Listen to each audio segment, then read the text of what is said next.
ओम तत्पुरुषाय विद्महे महादेवाय धीमहि तन्नो रुद्र प्रचोदयात। इसी मंत्र के साथ इस वीडियो की शुरुआत करते हैं।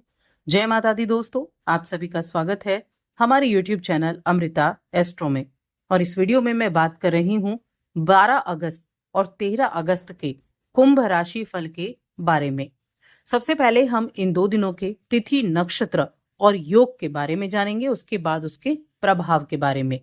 12 अगस्त का दिन मंगलवार का दिन है और ये कृष्ण पक्ष की तृतीया तिथि सुबह तक, उसके बाद चतुर्थी तिथि रहेगी, विनायक चतुर्थी। चंद्रमा इस दिन मीन राशि में होंगे, जहां पर शनिदेव मौजूद हैं वक्री अवस्था में।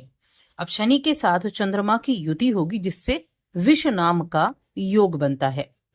चंद्रमा उत्तर भाद्रपद नक्षत्र में भी रहेंगे और धृति नाम का योग भी बनेगा। धृति नाम का योग भी है और सर्वार्थ सिद्धि नाम का योग भी इस दिन बना हुआ है। वहीं 13 अगस्त बुधवार का दिन है, कृष्ण पक्ष की पंचमी तिथि है। चंद्रमा मीन राशि में ही है, शनि के साथ युति कर रहे हैं और रेवती नक्षत्र में है।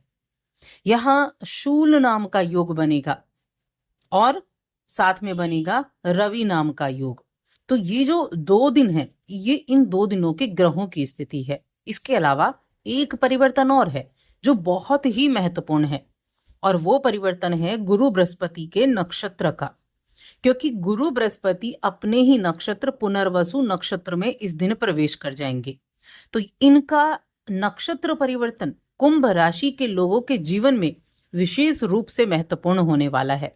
शनि के वक्री होना और शनि की 7.5 होने के साथ यहाँ गुरु बृहस्पति अब आए हैं आपके जीवन में उजाला करने की तरफ। तो ये हो गई हमारी 2 दिन की स्थिति ग्रहों की। अब चलिए जानते हैं।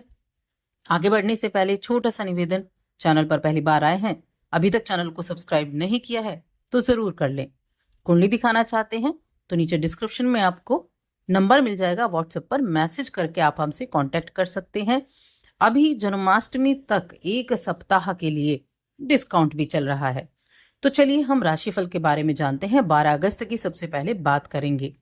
सबसे पहली चीज तो है कि आपके लिए जो चंद्रमा की स्थिति है वो द्वितीय भाव में है, जो कि धन का भाव होता है। लेकिन ये राशि कौन सी है? ये मीन राशि है। मीन राशि में वैसे तो चंद्रमा ठीक है, लेकिन बैठे तो शनि के साथ ही हैं, विष योग बना रहे हैं और नक्षत्र भी अच्छा नहीं है। तो ये जो समय होगा थोड़ा सा मेंटली तौर पर आपको थोड़ी टेंशन दे सकता है। लेकिन अगर हम फिजिकल हेल्थ की बात करें तो फिजिकल हेल्थ आपकी बड़ी अच्छी दिख रही है। आप बड़ा एकदम ओपन माइंडेड रहेंगे। आपकी हेल्थ अच्छी तो आप हर एक चीज को ऑब्जर्व कर पाएंगे, आप हर एक चीज को ग्रहण करने के लिए तैयार रहेंगे। लेकिन छोटी छोटी बातों को लेकर आपका सोच विचार बहुत ज्यादा रह सकता है। अब देखिए, इनके सामने क्या है, मंगल भी बैठे हुए हैं। मंगल की दृष्टि चंद्रमा और शनि पर भी है। आपके लिए कुछ चीजें ऐसी हो सकती हैं जहां आपके सब्र की, आपकी दृढ़ता की परीक्षा हो जाए। तो ऐसी स्थिति में थोड़ी सावधानी रखनी है। आपके आसपास जो भी हो रहा है उस पर अपनी नजर बनाकर रखनी है। अपने मन को मजबूत रखना है। मन मजबूत रहेगा तो अच्छा रहेगा, ताकि आप किसी भी तरह की कोई ऐसी चीजें हो जाती हैं जो आपके मन के अनुरूप नहीं है, तो उनसे आप अच्छे से लड़ सकेंगे। याद रखिए, आप जो सोचते हैं वो आप हैं, और यही कारण है कि इसे बनाए रखने के लिए आपका सकारात्मक रवैया बहुत आवश्यक है। इस राशि के जातक कुछ सीखने और सिखाने के लिए भी तैयार हैं। यानी जो आपके पास है वो आप लोगों को देना चाहते हैं, जो ज्ञान है आपके पास, और जो सामने वाले के पास है उसे आप सीखना भी चाहते हैं। ये बहुत अच्छा एक निर्णय है आपका कि ज्ञान हमेशा बांटने से बढ़ता है, और जो आप जानना चाहते हैं वो आप किसी से भी, देखिए, ज्ञान किसी से भी अर्जित किया जा सकता है, चाहे वो छोटा है, बड़ा है, किसी भी तरह का है। लेकिन आपको अगर ज्ञान की आवश्यकता है तो वो आप किसी से भी ग्रहण कर सकते हैं।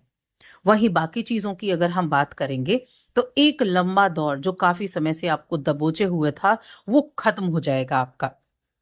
कब खत्म होगा? लेकिन अगले दिन या इन 2 दिनों में आप देख लीजिए, क्योंकि नक्षत्र के परिवर्तन जब होता है तो उससे पहले ही उसके सिम्टम, उसके प्रभाव दिखने मिलते हैं। तो ये उस लंबे दौर से आप निकलेंगे जिसकी वजह से आप बुरी तरह से खत्म हो चुके थे, बुरी तरह से आपका जो जो भी कार्य थे वो कहीं ना कहीं रुके हुए थे, और कार्य क्षेत्र में आपके सामने जो चुनौतियां थी वो खास तौर पर जो कूटनीतिक तरीके से थी, अब आप उन कूटनीतिक तरीकों से उनसे बाहर निकलेंगे। ये समय आपके परिवार की जरूरतों को पूरा करने का है, उनको वक्त देने का है।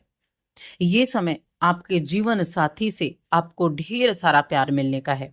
प्रेम संबंध बहुत शानदार दिखाई दे रहा है और वैवाहिक जीवन ही, लेकिन पारिवारिक जीवन यानी कि आपके परिवार के, आपके कुटुंब के जो लोग हैं उनके साथ थोड़ी अनबन हो सकती है, क्योंकि देखिए द्वितीय भाव में ही आपके राशि के स्वामी वक्री हैं और मंगल के साथ समसप्तक योग बना रहे हैं।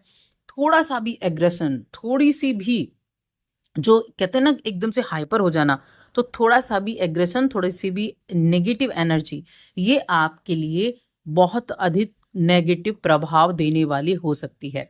तो थोड़ा यहाँ आपको ध्यान रखना है। लेकिन आपका जीवन साथी के साथ बहुत अच्छे पल बीतेंगे, बेहतरीन, ऐसा लगेगा जैसे इससे पहले ये पल था नहीं। आपको उनसे कोई बढ़िया सरप्राइज भी मिल सकता है। आज अपनों के लिए वक्त जरूर निकालें। आपके माता पिता हो गए, आपके भाई बहन हो गए, या आपका जीवन साथी, उनके लिए वक्त निकालें, उनके साथ वक्त बिताएं, तो बहुत अच्छा टाइम रहेगा। अब मैं बात करूंगी 13 अगस्त के बारे में।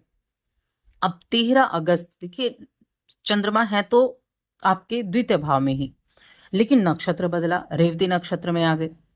अब यहाँ रेवती नक्षत्र में आना आपके हेल्थ को इम्प्रूवमेंट करेगा, हेल्थ इंप्रूव होगी आपकी। कुछ लंबे समय से जो आपके कुछ कार्य अटके हुए थे उन कार्यों को पूरा कर पाएंगे। कहीं आपने लोन के लिए अप्लाई किया हुआ था, आप किसी भी तरह के लोन लेना चाह रहे थे, तो वो लोन आपको मिल सकता है, उसके भी यहाँ चांसेस आपके लिए बनते दिख रहे हैं। उन्नति मिलने के चांसेस बन रहे हैं। जिस कार्य की लंबे समय से प्रतीक्षा कर रहे थे वो आपका पूरा हो सकता है। तो मन में होगा देर आए दुरुस्त आए, लेकिन आए तो सही। अब इस उन्नति से आपको एक लंबे अरसे के बाद चीजों का समाधान मिलेगा, और तब जो आपके अंदर खुशी होगी, जब आपके जो भी कार्य हैं उनका समाधान होगा, तो ये बेहद बांटने वाली खुशी होगी। किसी भी तरह के टैक्स हैं, उन टैक्स को चुकाने की चिंता मन में चल रही है। तो देखिए एक चीज याद रखिए, जिन चीजों को टाला नहीं जा सकता, देर सवेर उनको पूरा ही करना है। इसलिए उनको बेवजह परेशान होने की जरूरत नहीं है, क्योंकि जो टैक्स आपको चुकाना है उसको आप चुका दें। अपने किसी प्रोफेशन टैक्स अकाउंटेंट से, वकील से सलाह लें और सही रकम बताकर उसको चुकाएं, ताकि मन को चैन मिले और अपने काम पर आप ध्यान दे पाएं। इस चीज का आप अच्छे से ध्यान रखें कि कुछ चीजें ऐसी होती हैं, कुछ प्रॉब्लम ऐसी होती हैं जिनको हम खुद से क्रिएट कर लेते हैं और वो बड़ी बनती चली जाती है और मन में किसी ना किसी तरह की टेंशन देने लगती हैं। इसीलिए मन को ठीक रखना बहुत जरूरी है, क्योंकि ये मन ही है जो आपके कार्य में भी आपके मन को लगाएगा, आपको काम करने के, आपको अपनी फैमिली के हर एक चीज में आपको इन्वॉल्व करेगा। और जब मन ठीक नहीं है तो किसी भी तरह से आप फिट नहीं रह पाएंगे। तो इसीलिए आपको थोड़ा सा यहाँ ध्यान रखना है कि जो कार्य होने हैं उनको करना है।